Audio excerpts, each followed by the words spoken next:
Here's Hebraic Tidbits in 10 minutes with your host, Rabbi Pastor LaRue. Shalom, and thank you for joining us on Hebraic Tidbits in 10 minutes. Well, today's tidbit is found in Matthew 6:6.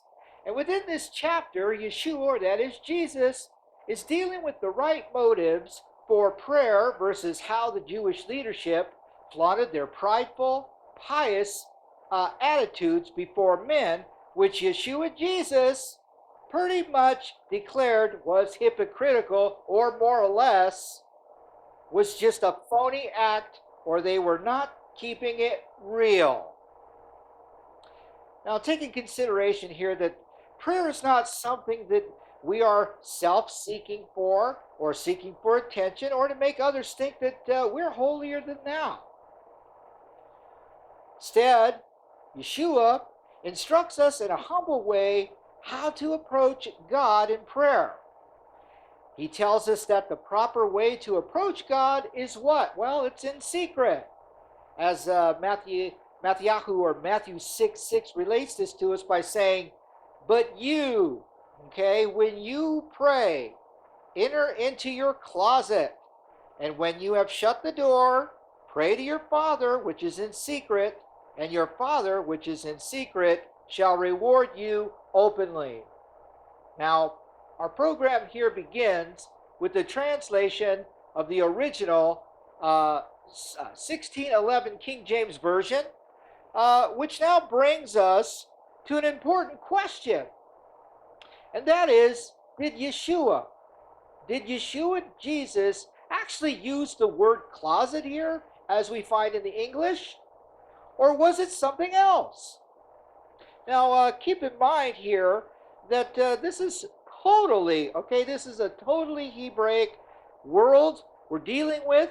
We're in first century Israel, and most Jewish people of that day and that time were in poor villages, and in the poor villages of Israel, they did not own or even had a built-in closet. Did you get that? They didn't have these closets that we have now in our modern day. Okay, if anything, they had a one-bedroom cottage in the poor villages amongst those in Israel. Now, much less even know here, they didn't even know what in the world a closet was, let alone understand what the English word closet even means, okay?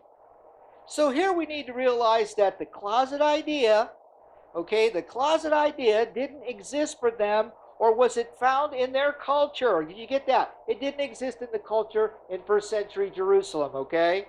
Now, get this. The Greek translation here tells us that the word tamion, okay, this is a Greek word, tamion, okay, was a private chamber room. That's what the meaning of the Greek tells us here. It was a private chamber room, and as we discussed a second ago, there was no such thing as these little 2x2 closets, okay? They didn't have that. And again, most poor Jewish people of that time, once again, did not own these type of closets, or these separate chambers, or extra rooms from their main bedroom cottages. Why? Because you're talking about peasant villagers who lived in Israel, only had enough money to afford a single cottage room, which was a nice sized studio for a whole family. And this is how pretty much a lot of the poor lived amongst those in Israel, okay? So let's get down now and see what the word closet actually means and how it made its way into the Bible. Now, first of all, the word closet actually comes from the Old French concept of a closet, okay? It comes from France, from their concept of what a closet is. This is where it all started, which was a small enclosure, okay? This is what the French closet was. It was a small enclosure or a private room. And over time, the meaning of closet involved including its usage, okay? And its usage was to describe, again, a storage space, a cupboard, or a wardrobe, trunk, if you will, or an armoire. If some of you have those, you know what I'm talking about. Now, the word closet entered the English language during the Middle English period, roughly around, I believe it's 1150 to 1500, okay? Its earliest known use as a noun is recorded before 1387. Did you catch that? It's in 1387 here. And this translation for the word closet was actually brought out by a man named John Tavizia, who was a translator of language. Okay, so what we have here, guys, okay, what we have here is a translational substitute word. Now, this being done by the translators, and this was done by the translators to fit their culture and understanding. And this understanding that they remove the original idea of it here removes the literal meaning of what Yeshua Jesus actually really said here, or what he was even speaking about. So we now know that the closet was only invented and was in use in or around 1387. This is when it all happened. There's no possible way here that Yeshua or Jesus ever used this word we call closet. So, if he did not say, go into your closet, what did he really say? Well, going back to the Hebraic understanding in the Jewish culture, a private place to pray, okay, this is what we need to pay attention to here. A private place to pray would have been someplace in or around the Jewish temple. If you're Jewish, you're living in first century Jerusalem, you had the temple. If you needed to pray, you would take your prayer cloth, you would run on over to the synagogue, and you would find a place to pray amongst the rest of the others. That was one form of going out and praying. But was that really a way of praying in secret? Remember, Yeshua says pray in secret. Something that has to be kept concealed or private, okay? So let's keep that in mind here as we go forward. So the second common place of privacy to pray was found underneath the prayer shawl. Right here, you're looking at it, okay? This is a prayer shawl. It's what we call a talit, okay? So men would, if they needed to pray in that time, they would go to a private area somewhere and they would put on the prayer shawl and they would cover themselves up in a secret place. Now, hold on here. So the person could hide underneath this prayer cloth, which is called the talit or the prayer shawl. They would wrap it over their head, and once they did this, it would also again cover their face. So it would put them in a place of total secrecy. Are you getting the picture here? When Yeshua says when you go into your prayer closet, do it in secret. Let's find out what the secret means here. Now, this was considered to be a private, secret hiding place where? Underneath the prayer shawl.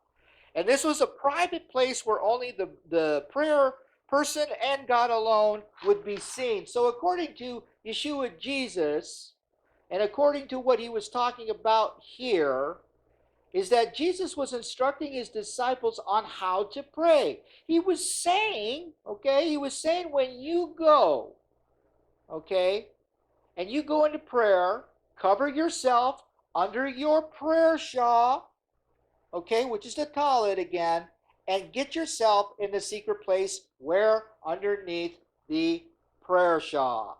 That was the secret private place that any person could cover themselves in secret, and no one could see you underneath that prayer shawl except one person. You know who that was? Right, that's God. Now this is more likely the meaning of what Yeshua Jesus was really teaching on the issue of a private prayer closet. Now, your prayers were to be made in private just between you and God, and not to be privately seen or advertised in public, making yourself appear like a spectacle, for everyone to see how holy you are. And that was the problem that Jesus actually had with the Pharisees and the Sadducees. In Scripture, it teaches that they used to put the prayer tassels and they used to enlarge them, and they would walk out in the streets praying, acting as pious as they could, but really it was just a show. It was an act. And it was all hypocrisy, as Jesus pointed it out.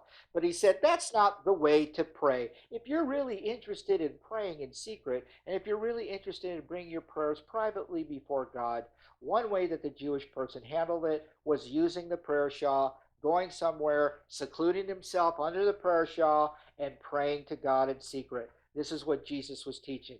Thanks for watching Hebraic Tidbits in 10 minutes. We'll see you again. You've been watching Hebraic Tidbits with Rabbi Pastor Guru.